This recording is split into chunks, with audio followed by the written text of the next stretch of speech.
Astaghfirullah. Assalamualaikum warahmatullahi wabarakatuh.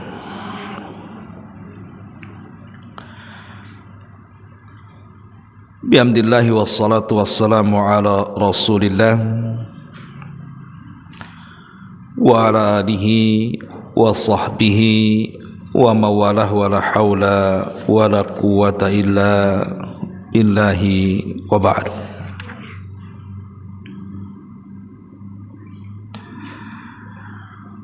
Alhamdulillah, di pagi menjelang siang ini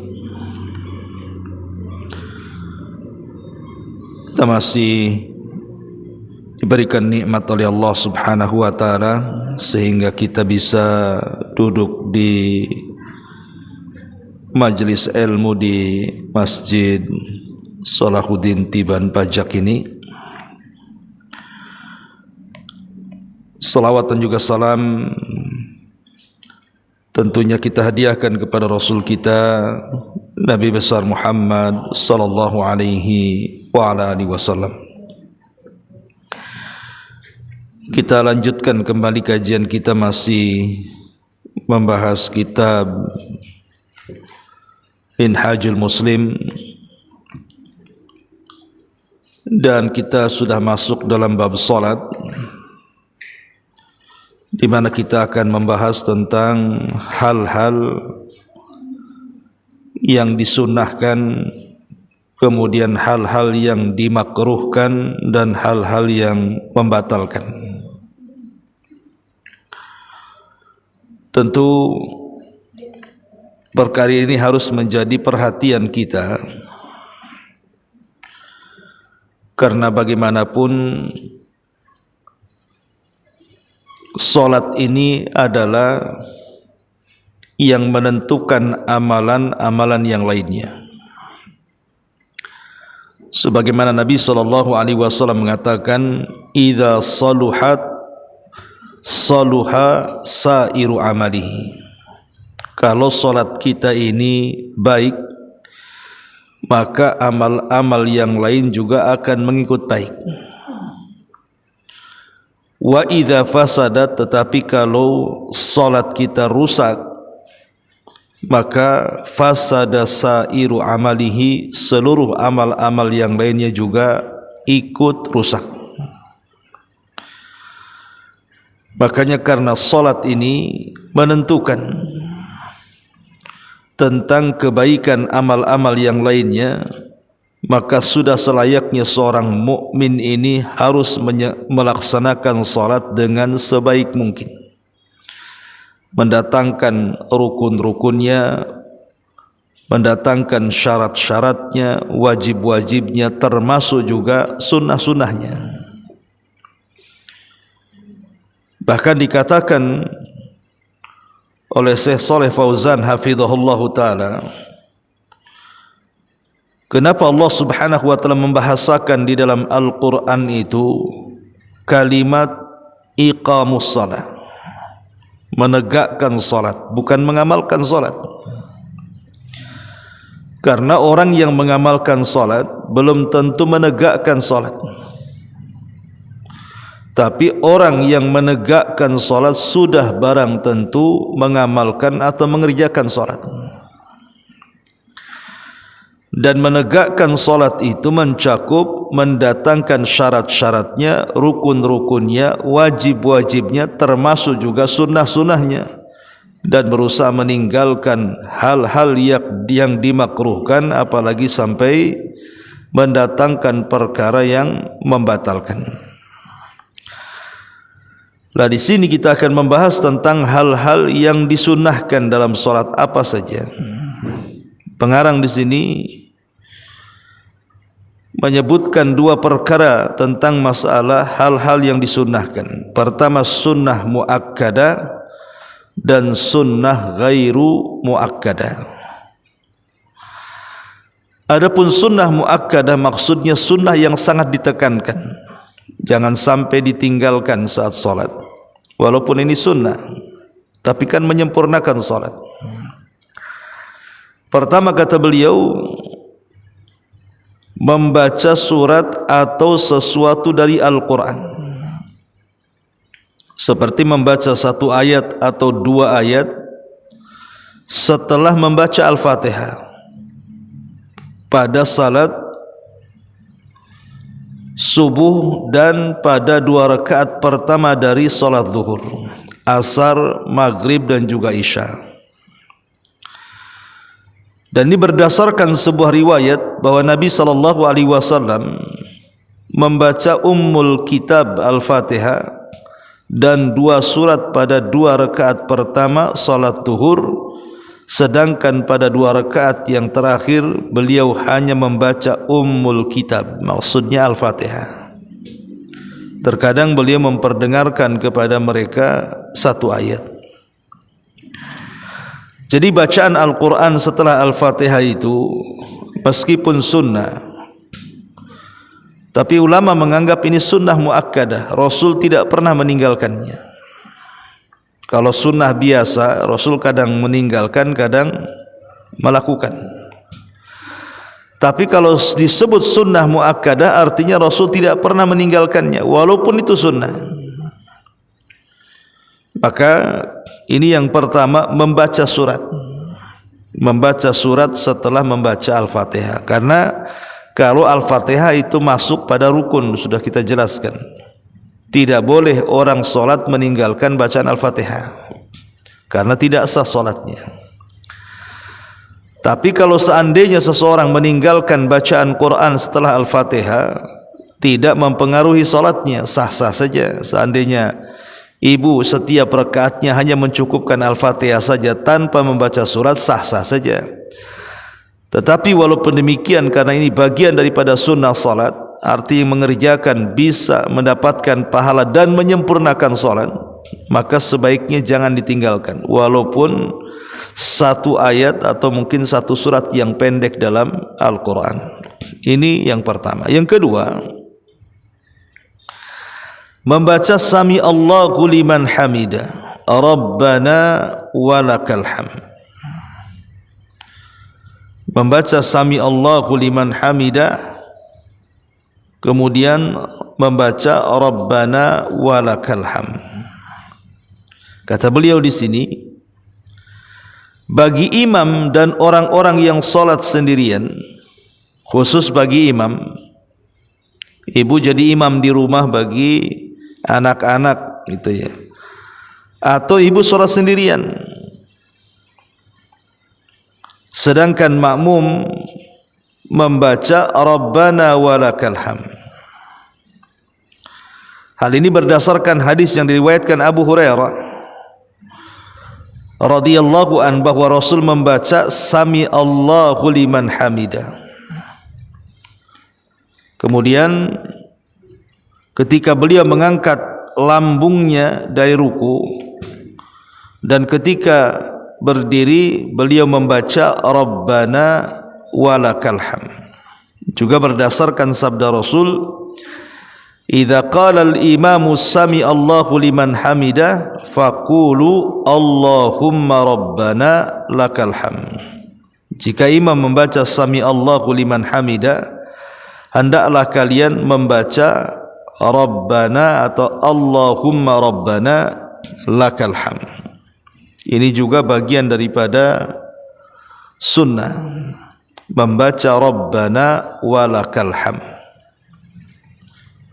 Ini yang kedua. Kemudian yang ketiga, membaca Subhana Rabbiyal Azim. Membaca Subhana Rabbiyal Azim. Kapan itu? Saat posisi ibu sedang ruku, kita membaca Subhana Rabbiyal Azim.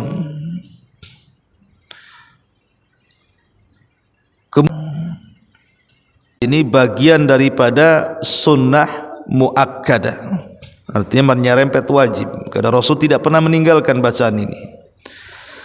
Jadi saat ibu sedang ruku ataupun saat sedang sujud, kita diperintahkan untuk bertasbih Subhana Rabbiyal Azim saat ruku dan Subhana Rabbiyal A'la saat sujud. Makanya disebutkan ketika turun surah Al-Waqiah ayat 74 di sini, fasabbih bismi rabbikal azim, maka sucikanlah nama Rabbmu yang maha agung. Maka Rasul bersabda, ij'aluha fi ruku'ikum, jadikanlah ayat ini sebagai bacaan dalam ruku kalian. Kemudian ketika turun firman Allah surah Al-A'la ayat pertama, sabbihisma rabbikal a'la, maka Rasul mengatakan ij'aluha fi sujudikum, jadikanlah ayat ini sebagai bacaan sujudmu.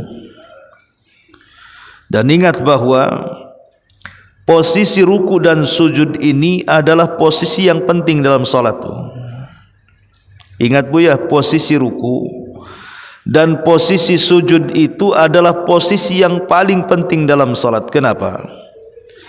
Karena dua posisi ini di mana dosa-dosa kita itu sedang dirontokkan. Karena saat kita ini sedang salat, Allah jadikan dosa-dosa kita itu diletakkan di pundak dan diletakkan di kepala.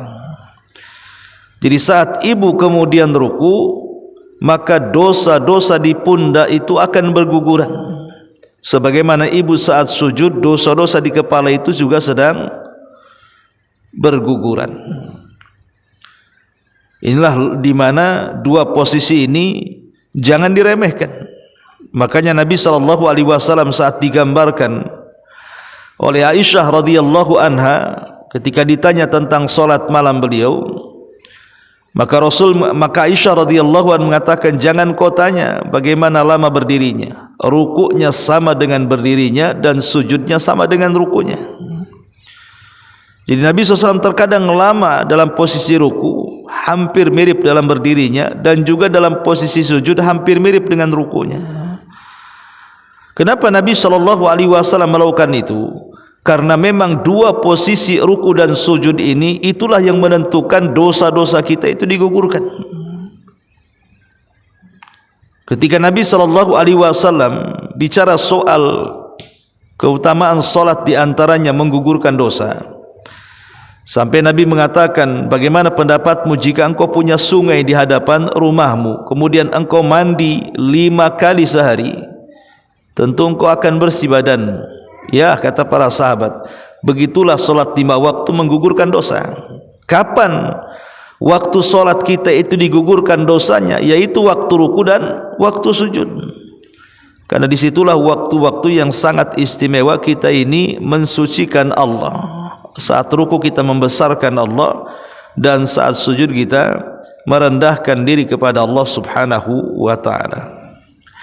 Kemudian yang keempat, membaca takbir intiqal. Takbir itu kan ada dua Bu, ada takbiratul ikhram, ada takbir intiqal. Takbiratul ikhram itu rukun, bacaan Allahu Akbar di permulaan salat, itu namanya takbiratul ikhram, itu masuk dalam rukun. Kalau ibu tidak baca tidak sah salatnya. Tapi takbiratul intiqal berpindah dari satu rukun ke rukun berikutnya, maka pengarang di sini memasukkan perkara itu bagian daripada sunnah muakkadah, maka jangan ditinggalkan. Kemudian yang kelima, tasyahud yang pertama. Tasyahud yang pertama, karena tasyahud akhir itu dia bagian daripada rukun. Maka tasyahud yang pertama masuk pada kategori sunnah muakkadah. Sebagian para ulama ada yang mengatakan wajib. Makanya kalau seandainya ketika ibu lupa melakukan tahiyat atau tasyahud yang pertama, kan itu sering terjadi kan Bu ya, umpamanya ibu sholat duhur atau asar, saat tasyahud yang kedua kan terkadang lupa kita ini, tahu-tahu bangkit ke rakaat ketiga, tidak sempat tasyahud. Itu sering dilakukan manusia, itu lupa tidak melaksanakan tasyahud awal ya. Karena saking asiknya melamun, kurang khusyuk, akhirnya terkadang lupa dia melaksanakan tasyahud awal, langsung bangkit ke rakaat ketiga. Lah saat seseorang lupa tidak melaksanakan tasyahud awal itu, maka tidak membatalkan salat Bu. Ibu cukup melaksanakan sujud sahwi saja sebelum salam, itu sebagai gantinya.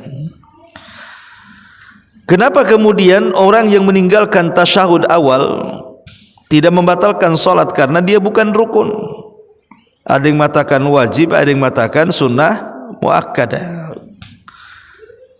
Jadi ini tasyahud yang pertama dikategorikan sebagai sunnah muakkadah atau sebagian ulama mengatakan wajib hukumnya.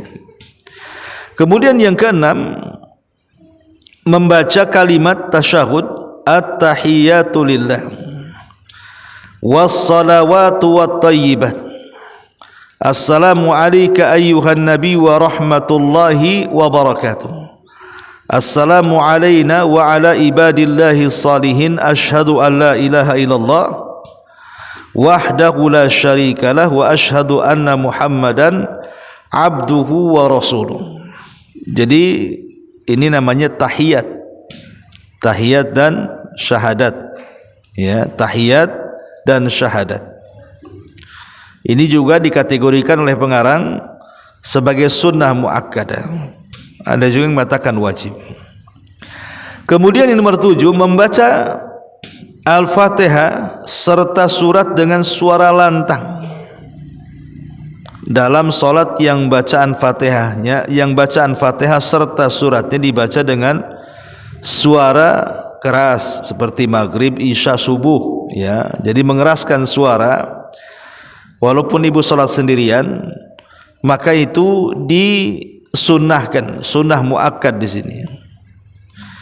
Kemudian yang nomor 8, membaca Fatihah serta surat dengan suara pelan dalam salat yang bacaan Fatihahnya memang serta suratnya disuruh pelan seperti zuhur dan juga asar. Jadi mengeraskan di waktu-waktu dikeraskan, zuhur, asar, subuh, maghrib, isya, subuh, atau bacaan yang memang disunahkan untuk disirkan, tidak dikeraskan seperti zuhur dan asar, itu dua-duanya adalah sunnah muakkadah di sini. Kemudian juga yang nomor 9, membaca salawat atas Nabi dalam tasyahud akhir yang dibaca setelah membaca tasyahud. Allahumma salli ala Muhammad wa ala ali Muhammad kama sallaita ala Ibrahim wa ala ali Ibrahim wa barik ala Muhammad wa ala ali Muhammad kama barakta ala Ibrahim wa ala ali Ibrahim fil alamin innaka Hamidum Majid. Jadi di sini juga pengarang memasukkan dari antara sunnah muakkadah adalah bersalawat yang disebut dengan salawat Ibrahimiyah namanya, Bu, ya. Jadi lafaz salawat terbaik. Artinya salawat Ibrahimiyah ini tidak mesti ibu baca dalam tasyahud, bisa dibaca di luar salat. Kalau ibu ingin bersalawat dan memilih lafaz salawat terbaik, maka bacalah salawat Ibrahimiyah. Itu lafaz salawat terbaik, karena dalam beberapa lafaz kan ada yang sifatnya lebih afdal dibandingkan lafaz yang lainnya, seperti istighfar. Lafaz-lafaz istighfar itu kan banyak, tetapi di sana kan ada sayyidul istighfar, ada penghulunya istighfar. Lah dalam bacaan salat juga sama. Bacaan salat itu kan macam-macam, tapi ada sayyid, ada pemimpin atau yang paling afdal dari semua lafaz salawat. Dan ulama mengatakan salawat yang paling afdal adalah salawat Ibrahimiyah. Makanya kenapa kemudian salawat ini dibaca saat salat, ya. Allahumma salli ala Muhammad wa ala ali Muhammad kama sallaita ala Ibrahim wa ala ali Ibrahim wa barik ala Muhammad wa ala ali Muhammad kama barakta ala Ibrahim wa ala ali Ibrahim fil alamin innaka Hamidum Majid. Sebagaimana disebutkan dalam riwayat Muslim. Inilah diantara, kata beliau, 9 perkara yang dikategorikan sunnah muakkadah, atau sebagian ulama mengatakan istilah wajib. Kemudian yang kedua ada namanya sunnah ghairu muakkadah.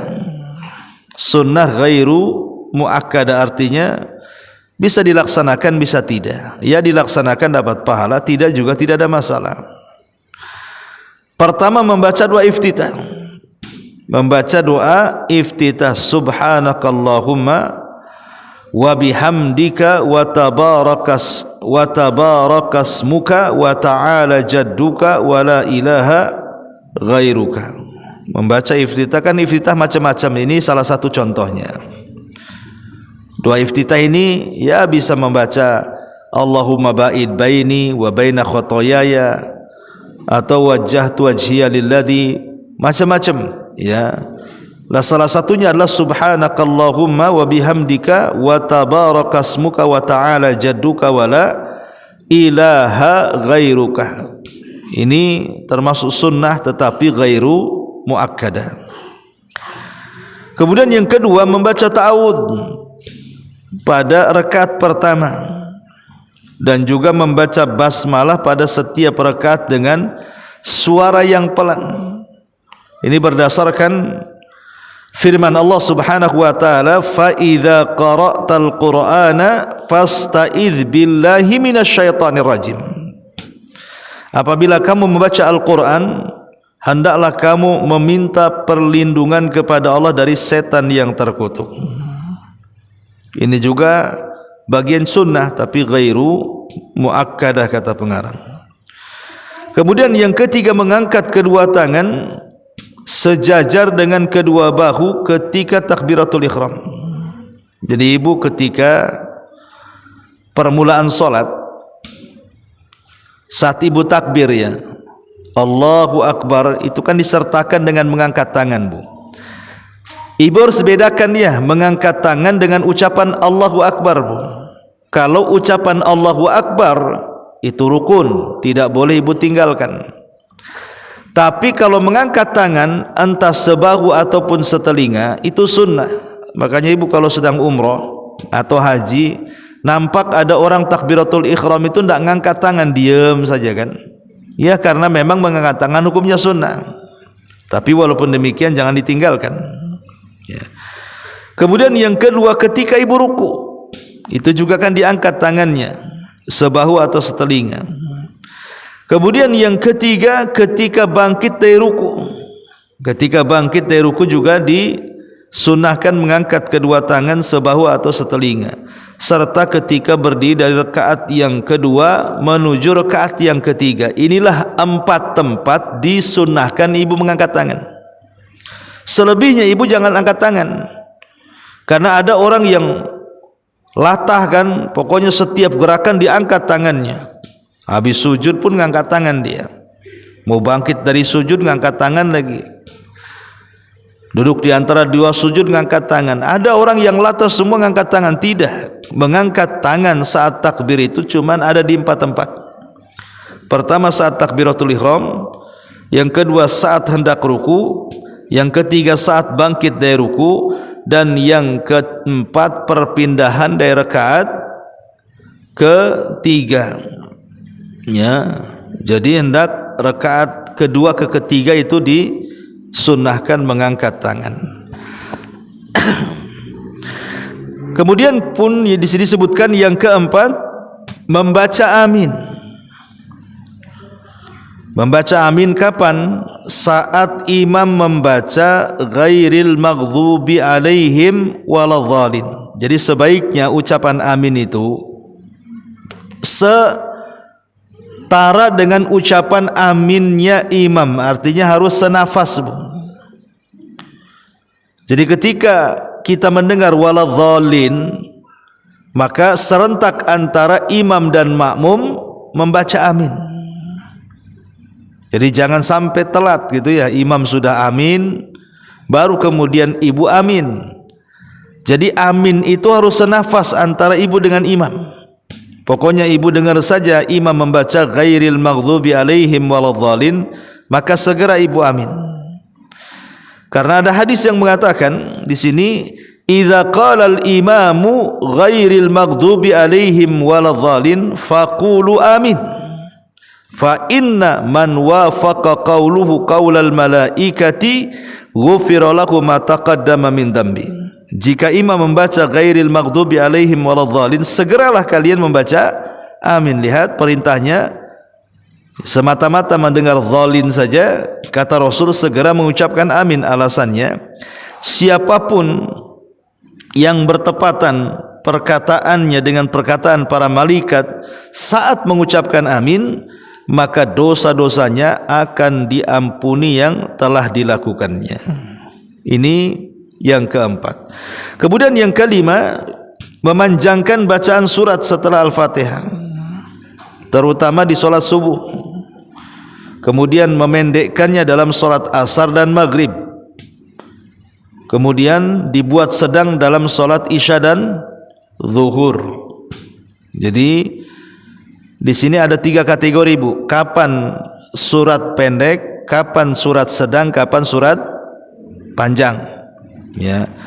Adapun saat solat asar dan maghrib disunahkan pendek bacaannya, Bu. Tidak usah panjang-panjang, karena waktunya memang tidak lama. Ya. Kemudian kalau zuhur dengan isya itu kan cukup panjang waktunya, maka sedangkan bacaannya. Tapi kalau subuh walaupun pendek, tapi karena Nabi SAW mencontohkan membaca tidak kurang dari 100 ayat. Alasannya karena memang bacaan Quran di solat subuh itu disaksikan para malaikat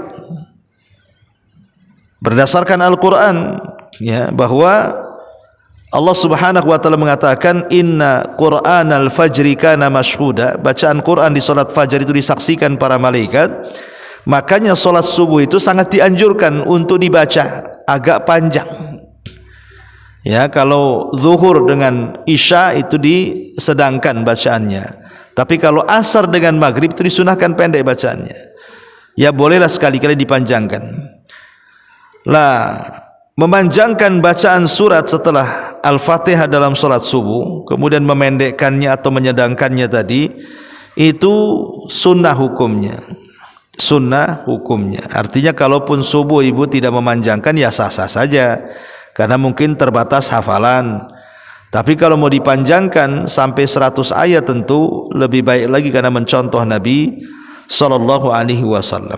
Hal ini berdasarkan keterangan sebuah riwayat bahwa Umar menulis sepucuk surat kepada Abu Musa al-Ash'ari yang isinya, hendaklah, kata Umar, engkau membaca surat yang panjang dalam solat subuh. Kemudian kata beliau, membaca surat yang pertengahan dalam zuhur dan membaca surat pendek dalam solat maghrib. Jadi Umar menitip pesan kepada siapa? Kepada sahabat Abi Musa al-Ash'ari radhiyallahu anhu.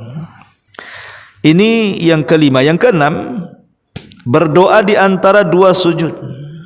Berdoa di antara 2 sujud dengan membaca Rabbighfirli warhamni wa'afini wahdini warzuqni. Ya Allah, ampunilah dosaku, sayangilah aku, berilah aku kesehatan, berilah aku petunjuk, serta berilah aku banyak rizki. Jadi doa di antara 2 sujud itu sunnah. Ya minimalnya ibu membaca Rabbighfirli, paling pendek.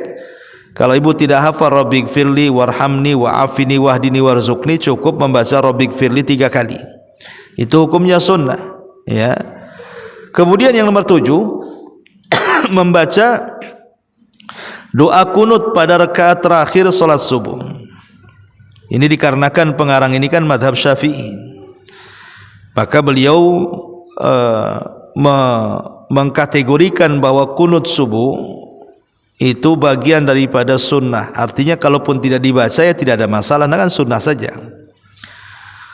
Adapun bunyi doa dalam kunut subuh itu, Allahumma hdini fiman hadait, wa afini fiman afait, wa tawallani fiman tawallait, wa barik li fima atait, wa qini wasrif anni syarra ma qadait, fa innaka la taqdi wa la yuqdu alaik, innahu la yadhillu man walait wa la ya'izzu man adait, tabarakta rabbana wa ta'alaita, Allahumma inni a'udhu biridhaka min sakhatik wa bimu'afatika min uqubatik wa bika wa minka la uhsi sana'an alaik anta kama asnaita ala nafsik.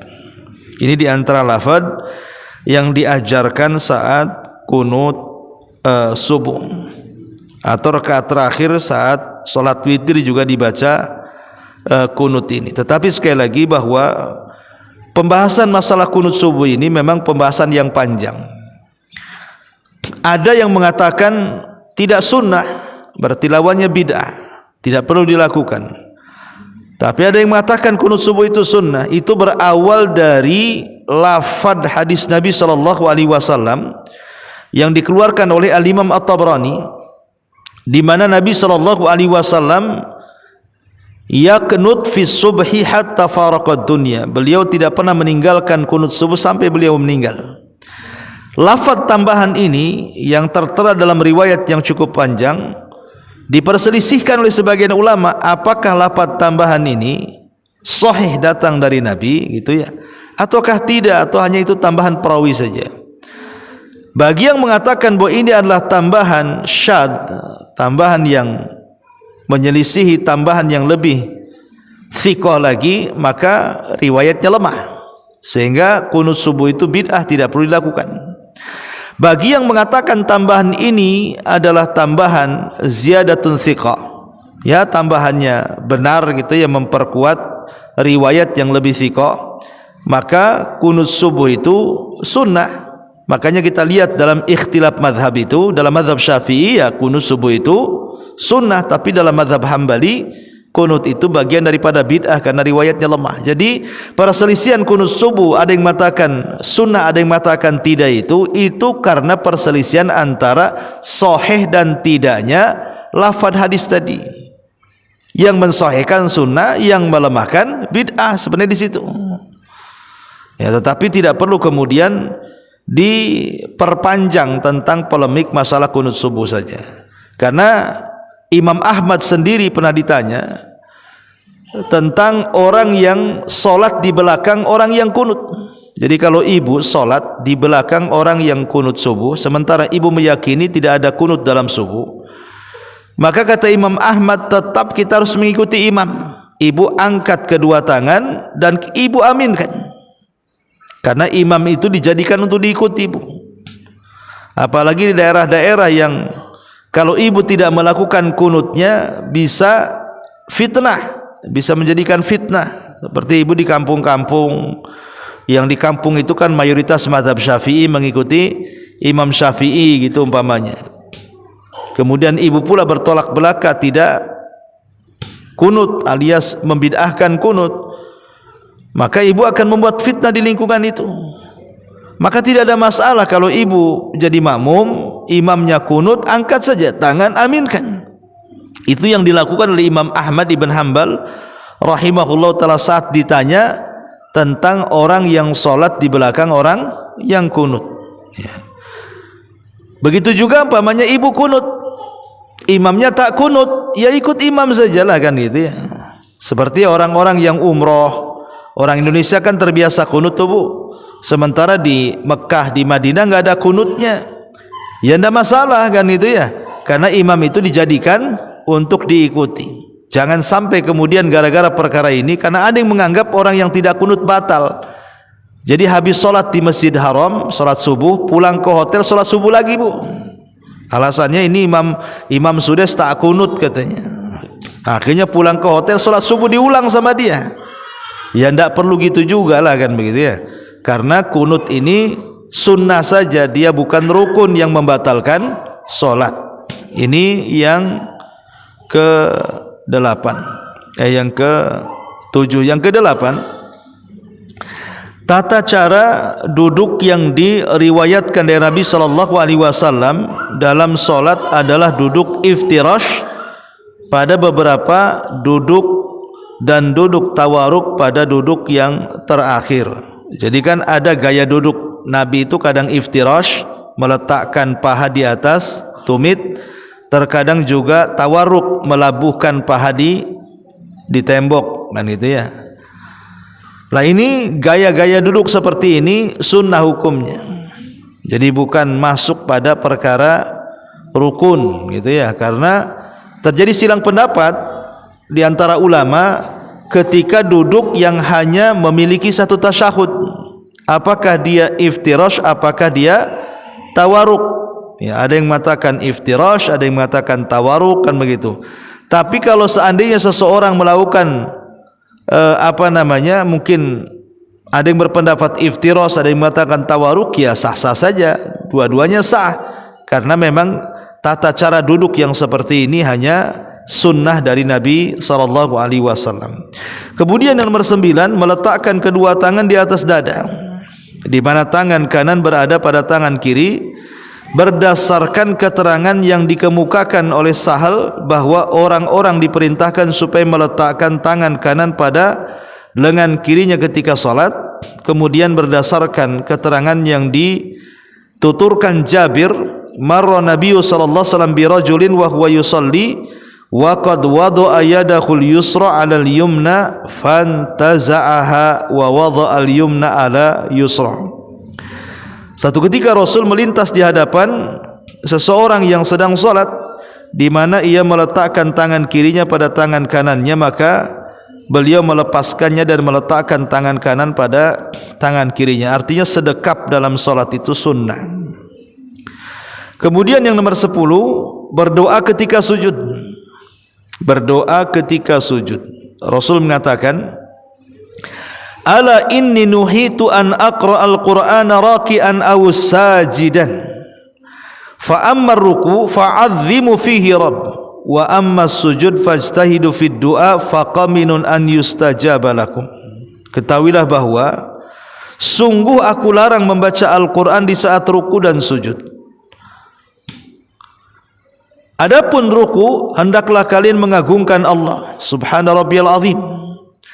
Adapun sujud, kata Rasul, hendaklah kalian bersungguh-sungguh dalam doa, karena doamu saat sujud itu lebih pantas untuk dikabulkan. Jadi jangan sia-siakan ibu waktu sujud, terutama ibu solat sendirian. Kalau solat jamaah mungkin tergantung durasi imam ya, terkadang imam cepat, terkadang imam lambat. Kalau imamnya lambat, mungkin ibu bisa ada kesempatan berdoa setelah membaca surah subhana rabbiyal a'la.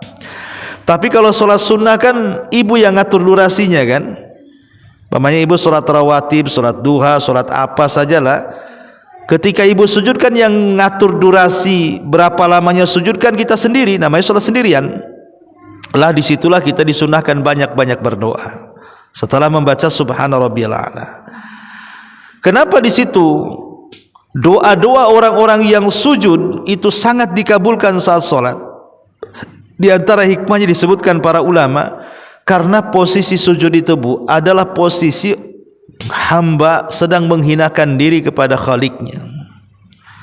Bayangkan, kepala ini kan dari badan manusia adalah yang paling mulia, Bu. Wajah kita itu dari seluruh anggota badan kita yang paling mulia kita kan wajah, Bu. Terutama ibu-ibu, berapa ratus juta tuh orang menghabiskan untuk wajahnya, Bu ya. Terutama orang yang suka mermak wajah itu, banyak duit dimakan wajah itu. Tiba-tiba kemudian wajah yang kita muliakan, kemudian yang kita habiskan uang di situ, diletakkan di tanah. Menunjukkan apa, Bu? Menunjukkan dia ini sedang menghinakan dirinya.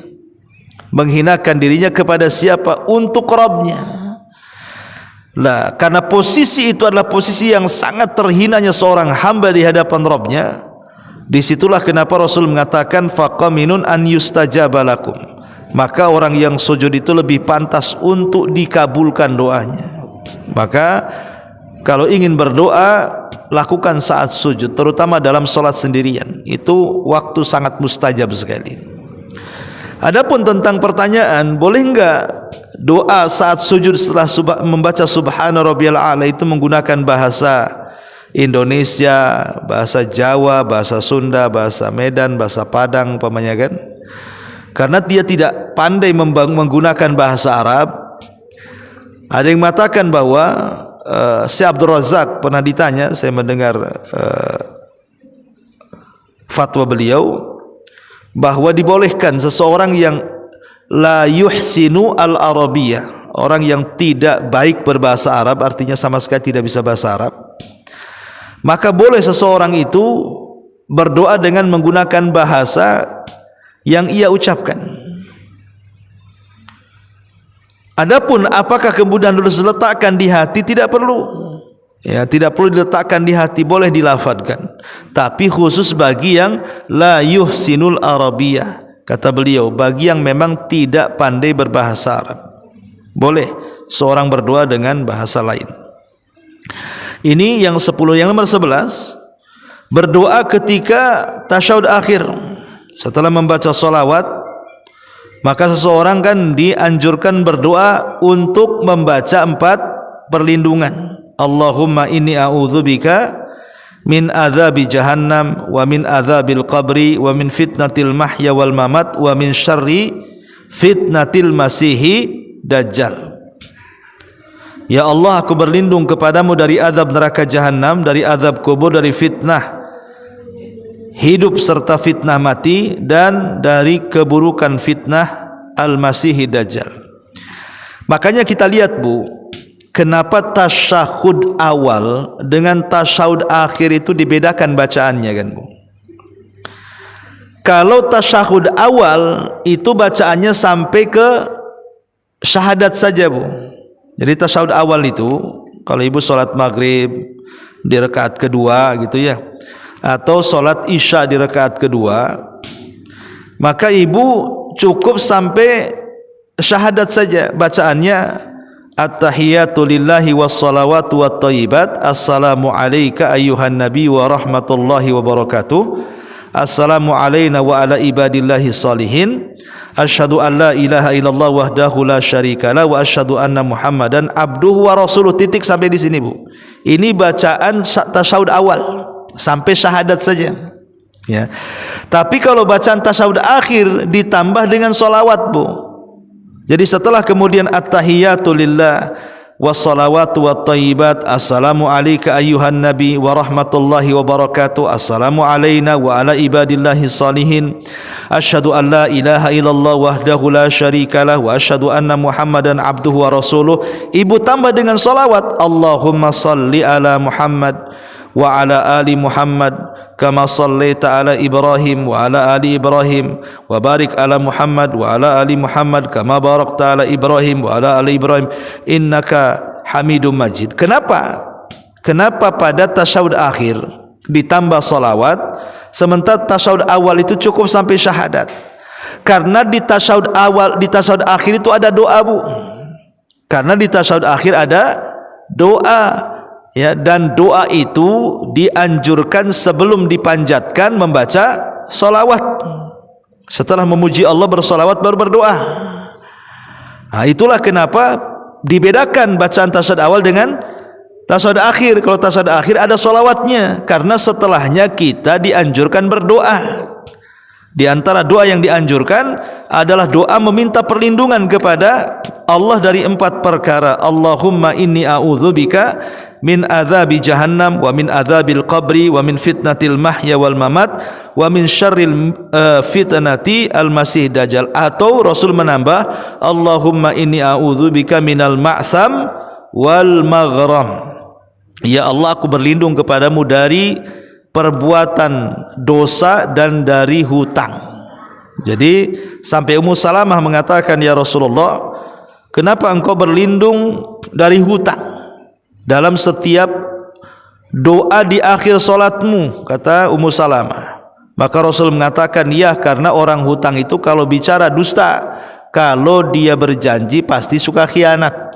Makanya Nabi SAW juga terkadang membaca Allahumma inni a'udzubika minal ma'tham wal maghram setelah membaca 4 perlindungan ini. Ini yang ke-11. Kemudian yang ke-12, salam sambil menoleh ke sebelah kanan. Ya, salam yang rukun itu kan ucapan salamnya, assalamualaikum warahmatullah, tapi menolehnya, Bu, itu sunnah. Sekalipun ibu tidak tolah-toleh ke kiri ke kanan, tapi ibu membaca assalamualaikum warahmatullah, itu sah-sah saja, karena menoleh itu hukumnya sunnah saja. Kemudian yang nomor 13, salam yang kedua kali sambil menoleh ke sebelah kiri juga. Itu juga berdasarkan riwayat anna Nabiy sallallahu alaihi wasallam yusallimu an yaminihi wa an yasarihi hatta yura bayadu khaddihi. Nabi mengucapkan salam sambil menoleh ke sebelah kanan dan ke sebelah kiri sehingga warna putih pipinya nampak. Dan yang ke-14 berzikir. Jadi kalau setelah salam sunnah hukumnya berzikir. Jangan sampai kemudian ibu tidak berzikir. Ya. Dan yang pertama zikir tentu yang diajarkan Nabi sallallahu alaihi wasallam membaca istighfar dulu Bu ya. Membaca istighfar. Kenapa selepas salat kita disunahkan membaca istighfar minimalnya 3 kali, astaghfirullah al-azim wa atubu ilaih, atau astaghfirullahaladzim, astaghfirullahaladzim. Sebagian ulama mengatakan bahwa membaca istighfar setelah salat itu untuk menyempurnakan salat. Yang namanya salat ibu pasti ada kekurangan.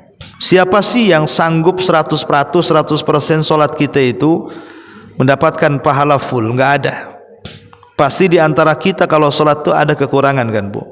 Entah ibu melamun, kurang tumakninah, kurang khusyuk, bacaannya belepotan, gerakannya tidak bagus, mestilah kan gitu.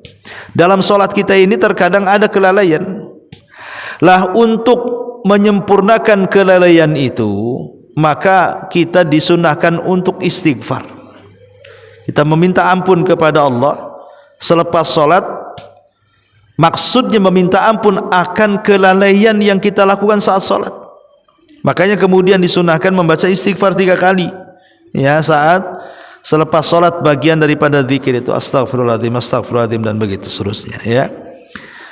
Kemudian juga baru membaca lafaz-lafaz yang lainnya seperti di sini dicontohkan ibu baca Allahumma antas salam wa minkas salam tabarakta ya dzal jalali wal ikram berdasarkan hadis Tsauban. Kemudian ibu bisa tambah dengan bacaan Allahumma inni ala dzikrika wa syukrika wa husni ibadatik berdasarkan hadis Mu'ad bin Jabal. Atau ibu bisa menambah la ilaha illallah wahdahu la syarikalah lahul mulk wa lahul hamdu wa huwa ala kulli syai'in qadir. Allahumma la mani'a lima a'taita wa la mu'tiya lima mana'ta wa la yanfa'u dzal jaddi minkal jadd berdasarkan hadis Mughirah bin Syu'bah. Ataupun ibu bisa menambah dengan ayat kursi. Karena Rasul mengatakan tentang keutamaan membaca ayat kursi selepas salat wajib itu, man qara'a ayatal kursi dubura kulli salatin lam yamna'hu min dukhulil jannah illa an yamut. Barang siapa yang membaca ayat kursi setiap selesai salat, maka tidak ada yang menghalanginya untuk masuk surga kecuali tinggal kematiannya saja. Atau ibu membaca tasbih ya. Tasbih sebanyak 33, tahmid sebanyak 33, takbir sebanyak 33. Kemudian disempurnakan dengan la ilaha illallah wahdahu la syarikalah lahul mulk wa lahul hamdu wa huwa ala kulli syai'in qadir. Maka sebagai pahalanya Rasul mengatakan ghufirat khatayahu wa in kanat mithla zabadil bahri. Barang siapa yang membaca tasbih 33, tahmid 33, takbir 33 disertakan dengan kalimatut tauhid la ilaha illallah, maka akan diampuni dosanya meskipun dosanya sebanyak buih di lautan. Ini kalau ibu ada kesempatan. Tapi kalau ibu tidak ada kesempatan karena terlampau mepet waktunya, maka boleh ibu gunakan 10 kali saja. Jadi tasbih 10 kali, tahmid 10 kali, kemudian takbir 10 kali. Jadi kalau mepet waktunya lah kan itu ya, tidak bisa 33, maka pakai yang 10 nah gitu ya. Ataupun dari Sa'ad bin Al-Waqi'ah juga ditambahkan doa yang biasa dibaca Rasul selepas salat itu, Allahumma inni a'udzubika minal bukhli wa a'udzubika minal jubni wa a'udzubika min an uradda ila ardalil umuri wa a'udzubika min fitnatid dunya wa a'udzubika min adzabil qabri. Inilah diantara zikir-zikir yang disunahkan dilafadzkan selepas salat wajib. Wallahu alam, saya kira pertemuan kali ini cukup membahas yang disunahkan. InsyaAllah nanti minggu depan kita masuk pada hal-hal yang dimakruhkan dan yang membatalkan. Taib, sampai di sini. Kalau ada yang bertanya silakan.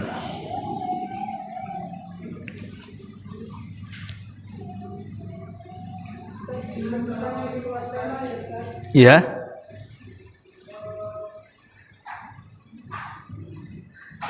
Apabila kita menyewa rumah, terus saat kita masuk itu di pekarangan rumah itu sudah full dengan tanaman baik bunga ataupun tanaman yang berbuah. Saat berbuah itu apakah kita penyewa itu boleh memakannya, mengambilnya atau izin dulu pada rumah? Ya, alhamdulillah. Tentang sewa menyewa, ya tentu itu kembali ke kesepakatan, Bu. Al-muslimu ala syurutihim. Seorang muslim itu harus diawali dengan kesepakatan yang dituangkan. Jadi ketika ibu menyewa rumah, kebetulan di depan rumah itu ada pekarangan, di situ ada pohon mangga, pohon jambu, rambutan, duren atau apalah namanya, ya. Ya ibu bilang nanti ketika awal nyewa itu, saya sewa rumahmu itu dengan pekarangannya, dan kalau seandainya ada buah-buahan boleh ndak saya ambil. Itu bagian daripada sewa menyewa umpamanya. Ya kalau yang punya rumah ya ndak apa-apa, ya sudah nikmati saja. Tapi kalau seandainya ketika ibu sewa rumah, saya yang punya rumah, ibu sewa rumah saja, pohon mangga di depan kalau berbuah, ibu jangan ambil umpamanya kan. Kemudian tertuang dalam syarat-syarat kesepakatan, ya tidak boleh diambil. Jadi tetap harus ada izin. Karena ibu posisinya sewa, Bu. Dahulu, Bu, di zaman Bani Israel ada kisah. Jadi ada seseorang itu membeli kebun. Si A menjual kebun kepada si B. Setelah kemudian dijual oleh si A ke si B ini kebun tadi, maka oleh si B ini mulai dimanfaatkan kebun itu, mulai dicangkuli sama dia. Tiba-tiba setelah mencangkuli kebunnya kaget. Kenapa? Karena di kebun yang sudah dibelinya ada harta karunnya. Jadi ada peti isinya macam-macam barang-barang berharga, dari perhiasan-perhiasan mahal, dari emasnya, jamrudnya, peraknya, macam-macam lah. Intinya dapat harta karun. Tetapi karena dia merasa bahwa dia hanya membeli tanah dan harta karun itu bukan hak milik dia, jadi dia hendak mengembalikan kepada orang yang menjualnya. Dibawanya harta karun itu yang banyak tadi kepada orang yang menjual tanah itu. Tapi setelah kemudian diberikan kepada orang yang menjualnya tidak mau. Justru mengatakan, aku menjual lahan beserta isi-isinya. Kalau engkau menemukan apapun di lahanku yang sudah kujual kepadamu, itu milikmu. Tetapi yang membeli lahan ini mengatakan, oh tidak bisa, aku membeli tanahmu bukan harta karunmu, katanya. Tuh Bu, zaman dulu Bu, ya kan. Kau zaman sekarang mana ada cerita kayak gini, nemu harta karun ya disembunyikanlah sak karun-karunnya di situ. Akhirnya kemudian bertengkar Bu gara-gara harta karun itu. Sampailah ke pengadilan. Sampai hakim geleng-geleng kepala, kok rebutan harta karun?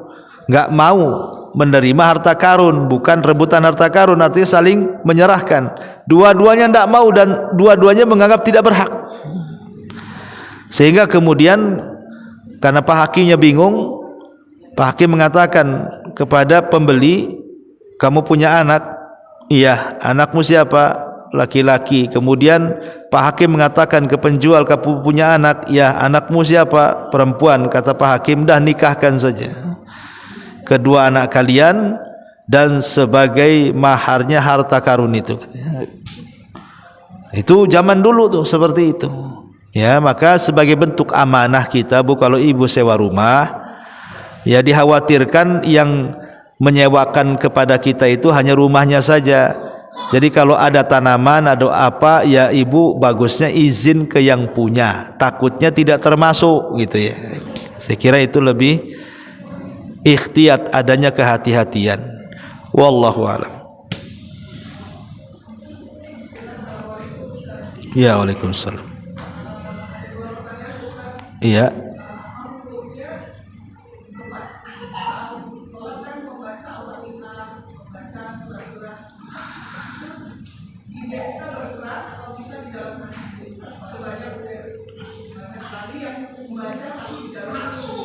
Iya.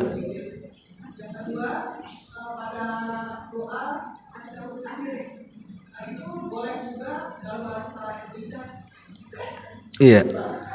Ya, alhamdulillah. Yang namanya membaca itu harus menggerakkan bibir, Bu. Kalau dalam hati itu bukan membaca. Yaitu zikir, maksudnya zikir hati. Jadi yang namanya melafadzkan itu ya membaca, harus melafadzkan, minimalnya terdengar oleh diri sendiri. Yang umpamanya dalam sholat sir, ibu sendirian sholat di rumah, zuhur, asar, itu kan waktu-waktunya sholat yang tidak dikeraskan. Tetap ibu baca, minimalnya ibu yang dengar. Ibu yang dengar. Jadi jangan sampai diletakkan dalam hati. Kalau dalam hati tidak membaca artinya. Ini yang pertama. Yang kedua, apakah boleh membaca doa di tasyahud akhir dengan bahasa selain Arab? Ya tadi kembali kepada fatwa Syekh Abdul Razak tadi ketika membahas tentang bolehkah doa dalam sujud bahasa selain bahasa Arab. Ya syaratnya saya kira sama. Bagi yang tidak baik dalam bahasa Arabnya, memang sama sekali tidak pandai berbahasa Arab, saya kira tidak ada masalah dengan bahasa selain Arab. Ya boleh menggunakan bahasa Indonesia dan diletakkan dalam lisan bukan dalam hati. Ya boleh. Ya wallahu alam. Ini di YouTube ada yang bertanya tentang sujud sahwi, apakah dilakukan sebelum salam ataukah sesudah salam?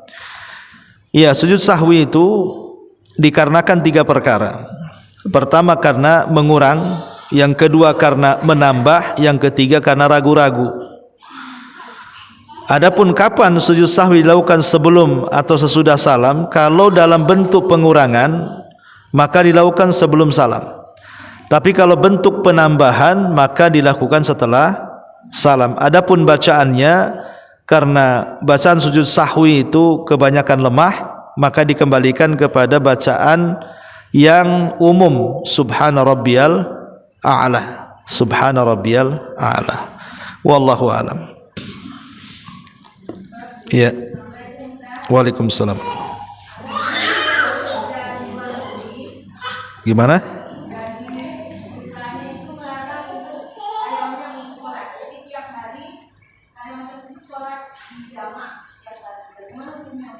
Menjama sholat setiap hari.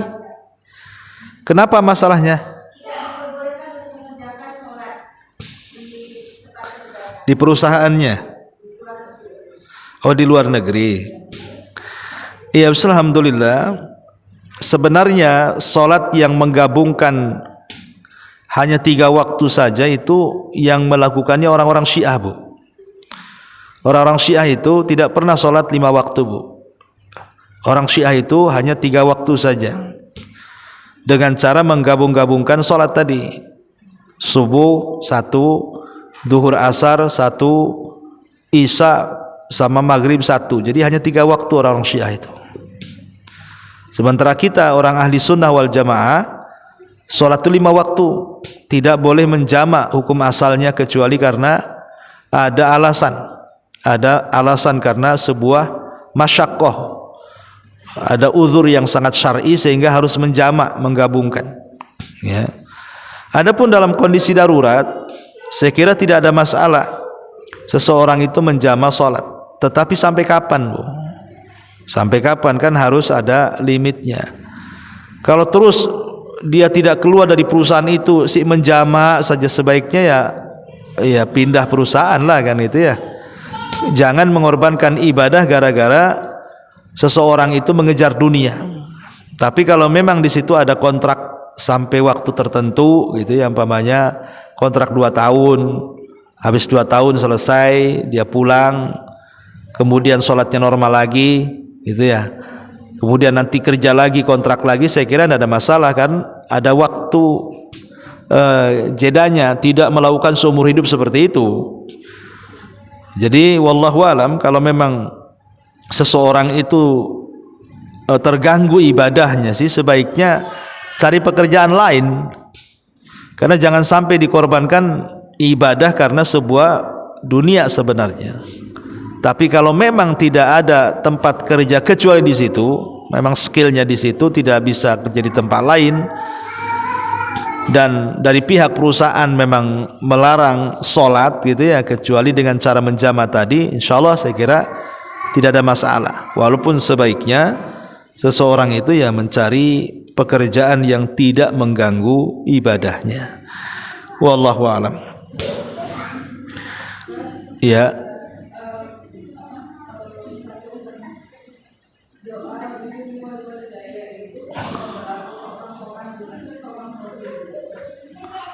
Doa untuk orang tua. Kapan maksudnya?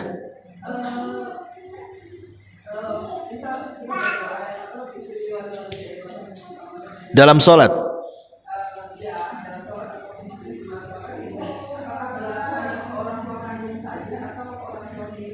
Ya tergantung niatnya, Bu. Kalau kita membaca itu dalam hati kita itu mendoakan orang tua kandung atau mertua atau orang tua yang sudah merawat kita, ya Allah tahu maksud doa kita. Karena innamal a'malu binniyat kan. Ibu ini niat ibu mendoakan siapa dengan lafaz itu, Allah tahu. Bahkan kalaupun kita tidak ada niat sebelum kita melafadzkan pun Allah sudah tahu maksudnya. Ya, itu tergantung niat kita mendoakan siapa. Wallahu a'lam. Baik, sampai di sini. Mudah-mudahan ada manfaatnya. Subhanallah bihamdihi. Boleh silakan. Tentang zikir dan petang itu boleh dicicil atau harus langsung sholat subuh itu? Boleh dicicil, Bu, selama masih pagi. Jangan dicicilnya sampai siang karena tidak ada zikir siang, Bu. Umpamanya ibu habis duduk gitu kan, habis subuh ibu baca 2-3 lafaz, kemudian ibu cuci piring karena tidak hafal harus baca buku, cuci dulu sebentar masih pagi, kemudian duduk lagi ambil lagi bukunya dibaca lagi, tidak ada masalah selama ibu masih pagi. Jangan dicicil sampai siang pula kan itu. Begitu juga zikir petang, ya bisa dicicil, tidak ada masalah. Ya. Yang penting dalam waktunya jangan sampai keluar. Namanya zikir pagi berarti ya di waktu pagi, zikir sore berarti di waktu petang. Karena tidak ada riwayat harus duduk diselesaikan, tidak ada. Ataupun mungkin ibu karena ada suatu hal sehingga tidak dibaca semua, nggak masalah, nggak bisa dibaca semua umpamanya, hanya beberapa lafaz saja ibu baca. Ya kalau dibaca semua lebih baik, tapi kalaupun dibaca hanya beberapa lafaz, kan banyak zikir pagi petang itu yang diajarkan. Umpamanya hanya bisa membaca 1 atau 2 lafaz yang diajarkan Nabi, ya tidak ada masalah. Tapi kalau sempurna ibu baca semua itu lebih baik. Wallahu a'lam. Baik, subhanakallah bihamdika, asyhadu an la ilaha illa anta astaghfiruka wa atubu